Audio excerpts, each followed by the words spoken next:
et de résistance interprofessionnelle aux mesures de destruction de tous les acquis sociaux et démocratiques dans notre école publique et tous les autres services publics.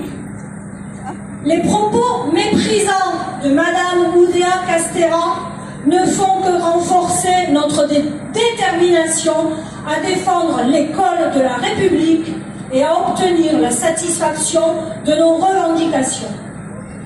Depuis 2017, les gouvernements Macron ont supprimé 10 500 postes dans nos écoles, collèges, lycées et administrations pour de sordides raisons économiques budgétaires, dégradant nos conditions de travail et dégradant les conditions d'apprentissage de nos élèves.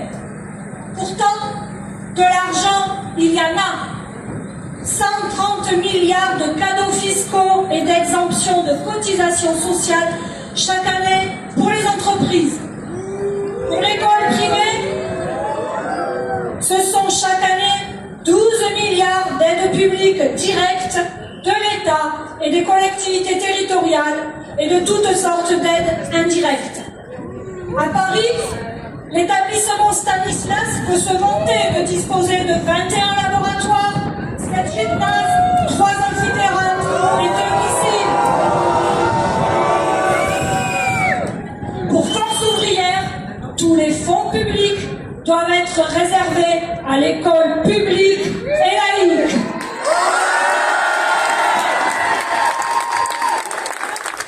Pour les écoles du Vaucluse, et pour la deuxième année consécutive, le ministère, qui vient de rendre 346 millions d'euros à Bercy, n'accorde aucun poste. Aucun poste pour alléger les effectifs par classe. Aucun poste pour améliorer les remplacements. Aucun poste pour améliorer les conditions de travail des directeurs. Aucun poste pour recruter des assistants administratifs. Aucun poste pour restaurer les RASED. Le DAZEN veut donc organiser un vaste redéploiement de tous les postes avec 38 annonces de fermeture de classes. Force ouvrière soutient tous les collègues des écoles menacées et soutient toutes les actions menées avec les parents d'élèves depuis lundi, ainsi que celles à venir, et Force ouvrière exige l'annulation des 650 suppressions de postes du budget 2024.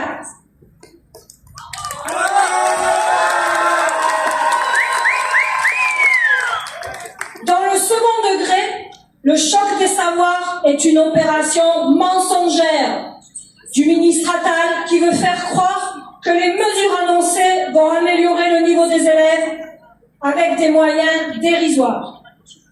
Car il faudrait en réalité plus de 5000 postes supplémentaires pour mettre en œuvre les groupes de niveau, dont on sait d'ailleurs qu'ils ne sont pas la réponse au délabrement organisé depuis des années. L'urgence, comme dans les écoles et les services administratifs, c'est la création de postes pour déjà récupérer tous ceux qui ont été supprimés. Et c'est un statut ainsi qu'un vrai salaire qui doivent être mis en place pour les AED.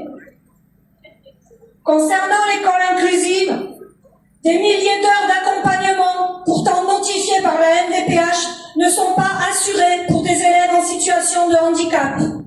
Des centaines de places manquent dans les structures spécialisées et les AESH continuent de travailler dans des conditions précaires inadmissibles.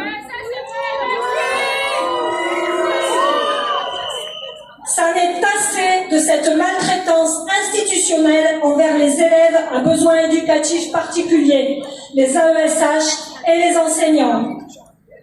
Aussi, dans la continuité de la mobilisation du 25 janvier dernier, ici et à Paris, à l'initiative de Force ouvrière et conformément à l'appel intersyndical FO, FSU, CGT Éducation et Sud Éducation à la grève d'aujourd'hui, nous revendiquons la défense de l'enseignement spécialisé et adapté, le maintien et la création des places nécessaires dans les établissements sociaux et médico-sociaux, un statut de fonctionnaire et un vrai salaire pour les AESH, des recrutements d'AESH et de moyens humains à hauteur des besoins.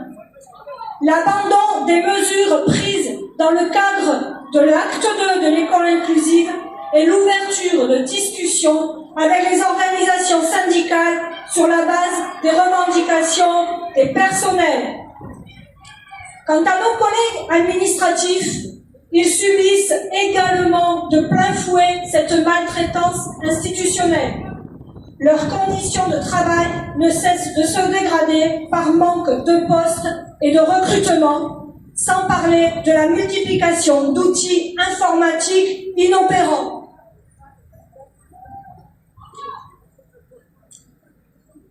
Pour les lycées professionnels, Force ouvrière continue à exiger le retrait de la contre-réforme de la voie professionnelle qui supprime 170 heures de cours par an aux élèves, désorganise la classe de terminale et programme massivement des suppressions de postes. Enfin, ce ne sont pas les 5 points d'indice supplémentaires octroyés depuis le 1er janvier, une aumône d'à peine plus de 20 € net par mois qui peuvent satisfaire notre exigence de rattrapage des 27,5% de pouvoir d'achat que nous avons perdu en 20 ans. La colère gronde dans tous les secteurs.